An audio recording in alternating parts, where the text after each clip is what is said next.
Boa noite para todo mundo, um ótimo restinho de domingo para todo mundo, né, minha gente? Para aqueles que não derreteram, né, eu desejo aí um bom restinho de domingo e uma boa semana para vocês, porque aqui quase que eu derreti completamente nesse calor. Não estou reclamando, tá? Eu gosto muito, muito, muito mais de calor do que frio, eu não sou uma pessoa fã do frio. Mas, confesso que esse calor também tá um pouquinho exagerado, mas sigo falando que não é uma reclamação por aqui. Mas espero que o fim de semana de vocês tenha sido muito bom. Para quem se propôs a estudar, espero que tenha estudado bastante, mesmo com esse calor. Para quem se propôs a descansar, espero que tenha descansado, né? Eu tô aqui com minha irmã e o marido e minha filhada e o JP, que tá na barriguinha no forninho da minha irmã ali, fazendo uma visita pra gente em São Paulo antes da gente ir embora, né? Pra quem não sabe, no fim de semana aí, meu marido, a gente tá indo embora aí pra João Pessoa, da onde a gente veio, né? A gente não... Eu sou de Minas, o Rodrigo é daqui de São Paulo, mas a gente se conheceu lá na Paraíba e estamos voltando pra lá no final do ano, mas seguirei aqui online com vocês, tá, minha gente? Não achem que vocês vão se livrar tão cedo assim de mim.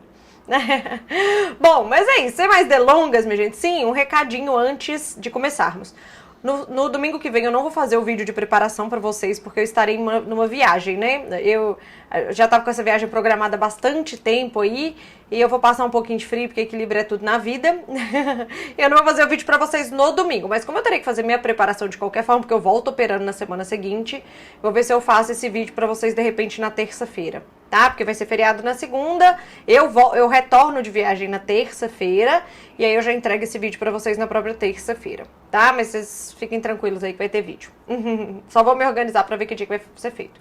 Bom, de qualquer forma, eu já peço de antemão para deixarem um like nesse vídeo se vocês gostam do conteúdo. O like não cai o dedo de vocês e me ajuda demais da conta aqui. Se inscrevam no canal, ativem as notificações e convidem mais pessoas para podermos falar sobre mercado juntos por aqui, né, minha gente?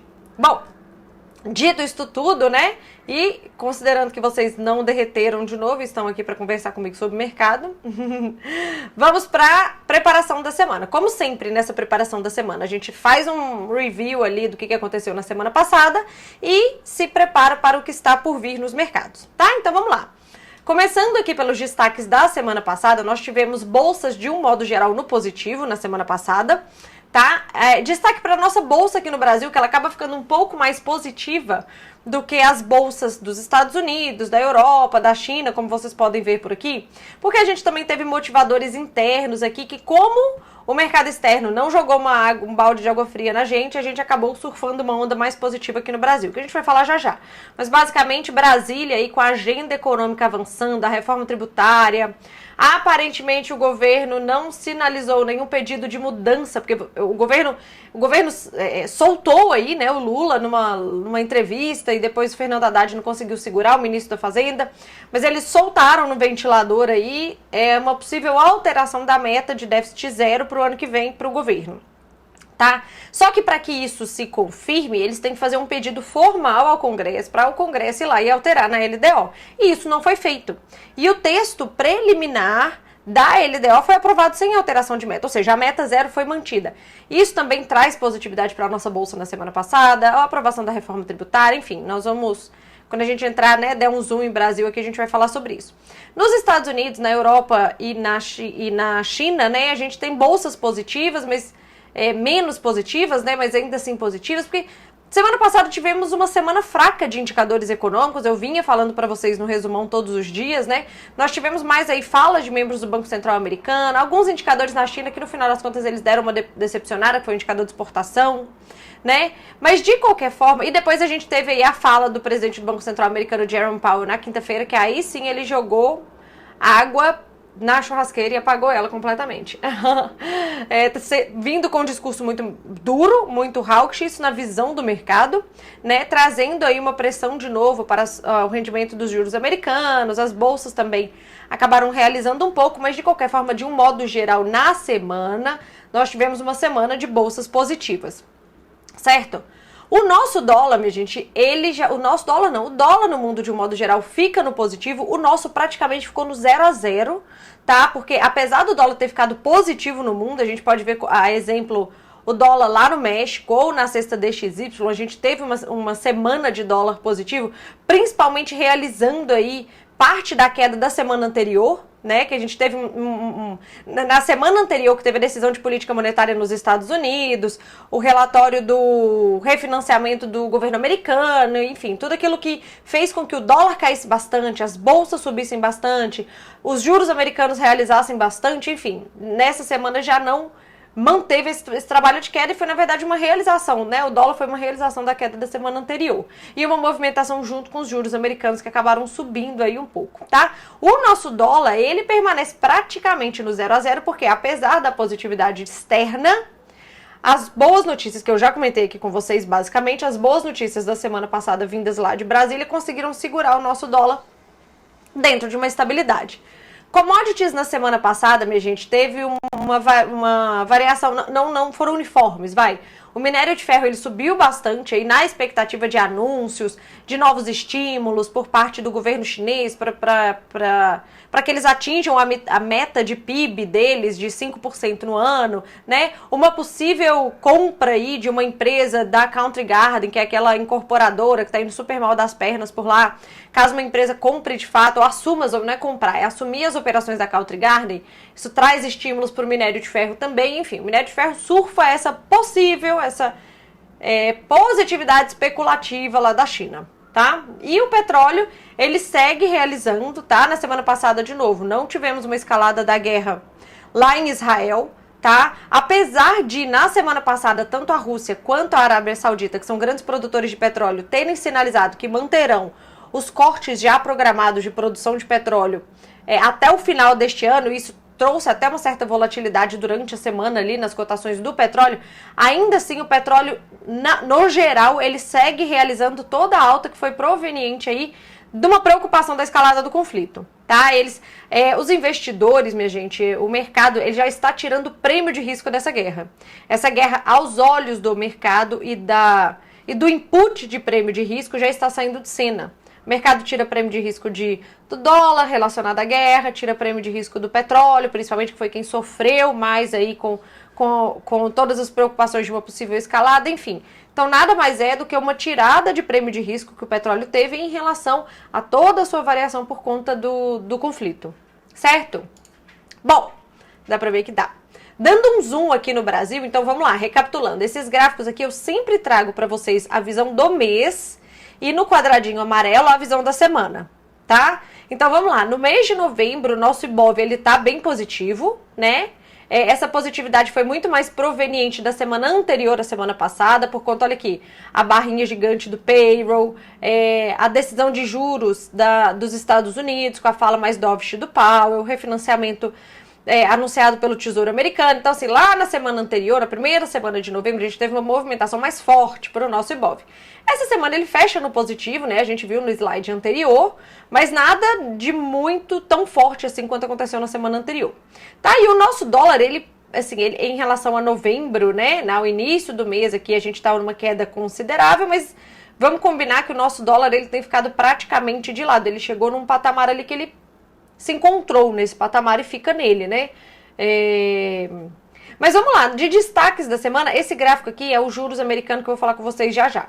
Mas de destaques aqui da semana, vamos lá. Segunda-feira a gente teve a bolsa praticamente dentro de uma estabilidade, né? Não aconteceu praticamente nada, né, na nossa bolsa. Na terça-feira, a gente teve, por mais que a gente teve na madrugada, né, de segunda para terça, divulgação de dados de exportação da China que vieram bem fracos. Importação veio ok, exportação veio bem fraco. Mas isso não se reflete na nossa bolsa porque ela acaba olhando para Brasília. Primeiro para a ata do Copom, tá? Na terça-feira foi divulgada a ata do nosso Copom aqui e o que tem de importante, de destaque para a gente não se esquecer, é que o Copom deixou muito claro que terão novos cortes de juros de mesma magnitude nas próximas reuniões, no plural. Então, pelo menos nas próximas 2 reuniões, pode-se esperar mais um corte de 0,5 base points, né, de 0,5%, na verdade, na nossa taxa Selic aqui no Brasil. Pelo menos nas 2 próximas reuniões. Depois é outra história, tá? Mas isso foi divulgado na terça-feira antes do mercado abrir. Por fim, na terça-feira a gente teve, que eu comentei com vocês, a aprovação do texto preliminar da LDO sem alteração da meta. O governo não pediu, por enquanto, a alteração da meta. Isso pode impactar nos mercados esta semana ainda, que nós vamos falar já já, tá? Mas nós estamos falando, por enquanto, da semana passada. Bom, Quarta-feira à noite, o mercado já estava fechado, a gente teve a aprovação da reforma tributária no Senado. Quinta-feira foram divulgados de quarta para quinta, né, o CPI e o PPI da China, e eles vieram fracos, inclusive deflacionários, no negativo, mostrando que a economia da China desde o início do ano não engata. E à tarde nós tivemos aqui, tanto que a gente pode ver que essa queda da nossa bolsa, que foi no período da tarde de quinta-feira, nós temos a fala do Powell num evento em que ele foi bastante duro aí, deixou muito claro que as portas estão abertas para uma nova alta de juros se for necessário. O mercado interpretou a fala dele como uma fala hawkish, uma fala dura, e isso acabou fazendo o preço nos ativos de risco e no dólar, tá? Tanto que a gente vê o dólar subindo aqui também, principalmente no período da tarde. Isso na quinta-feira. Na sexta-feira foi divulgado o nosso IPCA aqui, trazendo de novo uma surpresa positiva, né? Apesar do núcleo, eu sempre mostro pra vocês aqui, mas como foi na sexta-feira eu não trouxe. Mas se vocês forem no Twitter do Fundo Versa, eu sempre gosto de olhar por lá, porque eles põem uma tabelinha em que eles abrem a inflação de serviços e o núcleo da inflação, e a difusão. E aí acabou dando uma piorada, a difusão aumentou um pouco, a inflação do núcleo subiu um pouquinho, a inflação de serviços já surpreendeu positivamente. Mas assim, ainda assim a interpretação do mercado é que, apesar dos dados, assim, a difusão ter subido um pouquinho, etc., ainda assim estamos numa tendência de queda da inflação. A inflação do Brasil segue enfraquecendo, segue não trazendo sustos aqui para o Banco Central brasileiro, e tanto que a trajetória de um corte de 0,5 nas próximas reuniões segue mantido e precificado pelo mercado. Ok? Bom, então assim, a gente pode perceber que na semana passada a gente teve muitas notícias internas positivas fazendo preço no nosso mercado, tá? E aqui eu trouxe para vocês, aqui dá para ver, eu trouxe para vocês aqui, essa daqui é a curva de novembro da Treasury do rendimento dos juros de 10 anos dos Estados Unidos, tá? E vocês podem ver que, ó, na primeira semana de dezembro, que foi a semana do payroll fraco, da fala do Powell, decisão de política monetária, enfim, tudo que eu já comentei com vocês, vocês podem ver que os juros dão uma desacelerada considerável, tá? E na semana passada, por mais que ele tenha realizado um pouquinho dessa grande queda que ele teve na semana anterior, ainda assim ele conseguiu estabilizar num patamar mais baixo. É isso que eu queria, que visualmente vocês vissem essa estabilização dos juros americanos num patamar muito mais baixo depois de tudo que aconteceu na primeira semana de novembro. E é claro que isso aqui traz um certo alívio para as bolsas, mantendo as bolsas na semana passada no positivo também em outras regiões do mundo, né? Mas de qualquer forma não foi essa leitura que o dólar fez, tá? Mas de qualquer forma a gente tem aí na semana passada uma estabilização dos juros americanos aí. Ele não conseguiu continuar seu processo de queda, mesmo porque existem drives importantes, inclusive essa semana, serem divulgados que podem corroborar para o caminho de queda dos juros americanos ou não, tá? Mas fato é que os juros americanos eles conseguiram se estabilizar ali num patamar mais baixo do que ele estava sendo negociado as semanas anteriores. Ok? Então a gente tem aqui uma movimentação até mais considerável no nosso índice do que no nosso dólar. Tanto que o nosso dólar, ele fecha a semana praticamente no mesmo ponto que ele abriu a semana.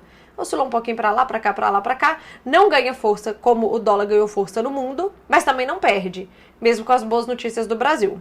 Ok? Bom, vamos nos preparar agora para o que está por vir. Primeiro vamos passar pela agenda econômica e depois os highlights, que não faz parte de indicadores econômicos propriamente dito, mas que podem fazer bastante preço no mercado. Vamos lá. Segunda-feira à noite, né, vão sair novos empréstimos na China. Esse indicador, só se ele vier muito, muito discrepante, que ele costuma fazer preço no mercado. Teve um mês desse ano que ele veio muito fora, muito abaixo do que o mercado estava acostumado, foi um dado bem ruim para a China e acabou impactando aqui. Fora isso, ele nunca mais fez preço no mercado, mas de qualquer forma, para quem opera tem que acompanhar. E no Brasil aqui o Boletim Focus, fora isso, nada demais na segunda-feira. Terça-feira, taxa de desemprego no Reino Unido, o PIB na zona do euro. No Brasil, crescimento do setor de serviços e aqui um dos drives da semana.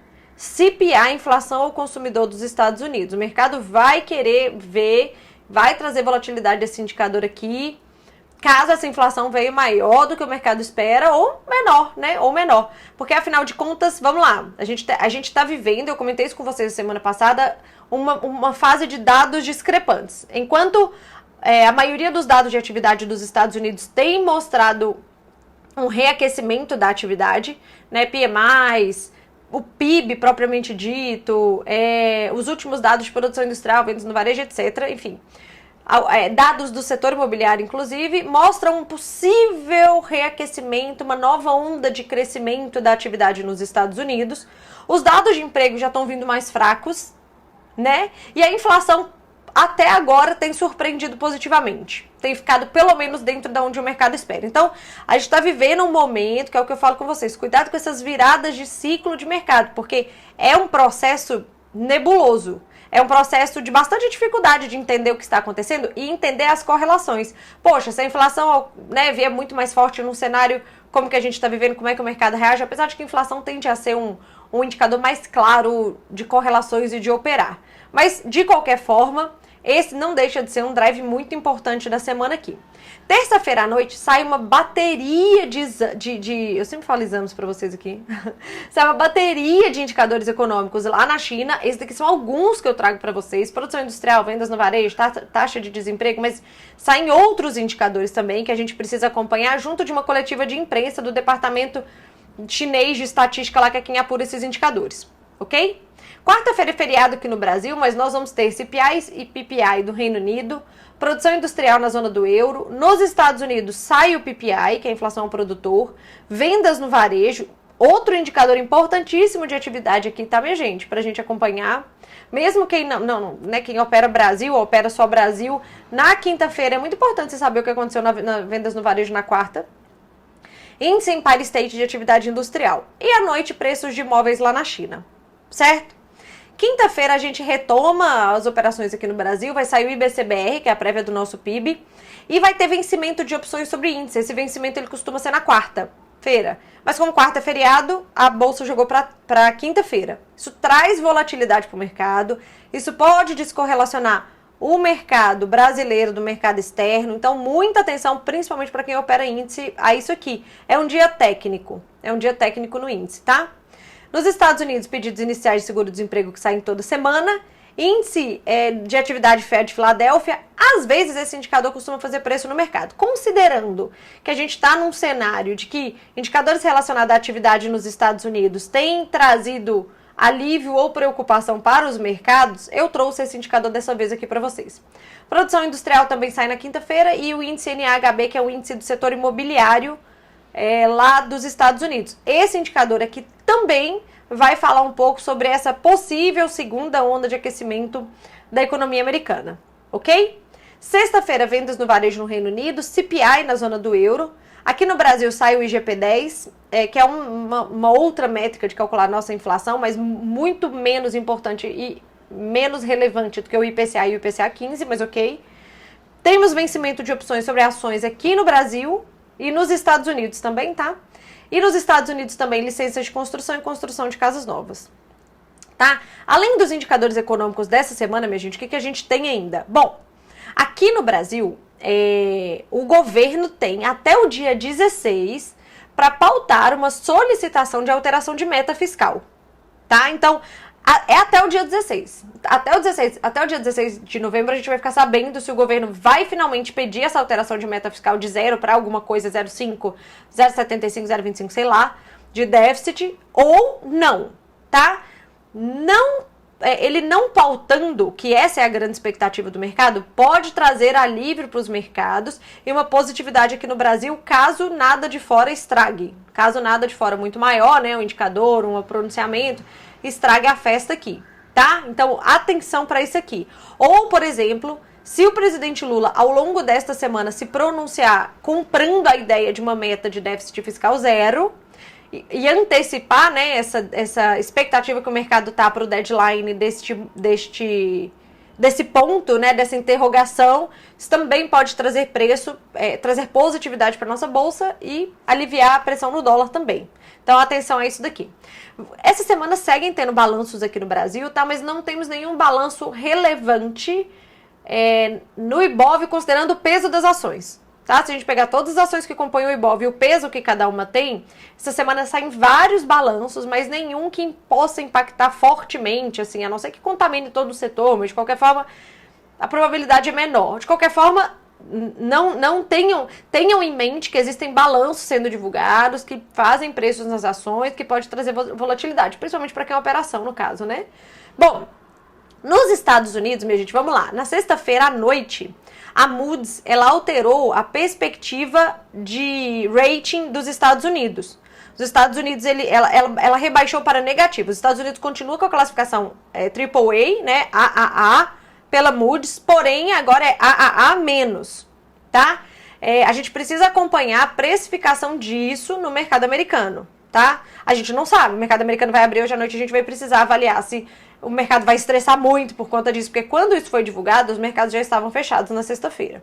Tá? Então fiquem atentos a isso. É uma coisa que aconteceu na sexta-feira, mas que pode fazer preço na abertura dos mercados hoje, à noite. Tá? Bom, outra coisa. Nos Estados Unidos, no dia 17, é o prazo final para aprovação do orçamento. Não sei se vocês se lembram, mas há 45 dias atrás, se eu não me engano, o Congresso lá estava para aprovar ou não o orçamento do ano fiscal do governo Biden, né? Que era no início de outubro, na verdade, né? Porque lá o governo, ele o orçamento do governo é aprovado de outubro a setembro, né? Deslocado. E aí ia começar o mês de setembro e o governo não tinha o seu próprio orçamento aprovado. E sem o orçamento aprovado, ele teria que fechar algumas atividades não essenciais públicas por lá. Acabou, foi um estresse, gerou um pouco de estresse na época, só que o que o Congresso aprovou? O Congresso aprovou que ele deu um prazo de negociação aí para se fechar esse orçamento. Então, assim, eles estenderam o prazo para discutirem melhor esse orçamento até o dia 17 dessa semana. De novo, se até o dia 17 o orçamento do governo Biden não for aprovado, a gente volta para aquele risco de default, de fechar atividades não essenciais e etc. Tem se discutido uma possível extensão por mais 45 dias, para que isso seja definido, e tem se discutido essa opção aqui chamada de laddered. O que é isso? É eles fracionarem a aprovação do orçamento, eles aprovarem um orçamento só relacionado a uma parte. Eles pegarem o orçamento completo do governo Biden, fracionar aquilo ali e aprovar só uma parte, tá? Este cenário é um cenário que traz estresse para o mercado. Essa questão de fracionar o orçamento americano para aprovação, ok? Mas isso está na mesa e a gente precisa acompanhar de perto e o prazo é dia 17, tá? Não se esqueçam de acompanhar as falas dos membros do Banco Central americano, porque essa semana, principalmente depois de divulgações como a inflação ao consumidor lá nos Estados Unidos, o mercado vai querer saber a percepção dos membros do Banco Central americano sobre os indicadores que estão sendo divulgados, tá? Por fim, minha gente, no dia 15... a gente vai ter um encontro que vai acontecer nos Estados Unidos entre o presidente Biden e o presidente Xi Jinping da China. Esse é um encontro muito emblemático aí, que o mercado vai acompanhar de perto esse encontro entre os dois. Vai acontecer nos Estados Unidos e vai ser no dia 15. Ok? Bom, acho que é isso, né? Então vamos lá, minha gente. A gente tem a inflação ao consumidor nos Estados Unidos, que é muito importante. A gente tem a questão da meta fiscal aqui do Brasil para a gente acompanhar essa semana, a questão da aprovação ou não do orçamento para o governo Biden ainda esta semana por lá, o encontro do Xi Jinping com o Biden e fora os outros indicadores econômicos, tá? Então atenção aí, é uma semana mais curtinha. Eu desejo uma boa semana para todo mundo, para quem opera aí, boas operações, tá? Cautela, cuidado, acompanhem bastante os juros americanos. Cuidado com essa fase que a gente está de um processo de mudança de correlações, talvez, por conta dos ciclos econômicos. Eu vou falar isso aqui para vocês algumas vezes. Entendam que uma mudança de ciclo ela não acontece do dia para a noite, ela é um processo e pode ser um processo longo, mas a gente como operador precisa ficar atento a pistas que isso pode nos dar ao longo dos dias, tá? De novo, boa semana para todo mundo e eu vejo vocês no vídeo de amanhã. E não esqueçam o like. Tchau!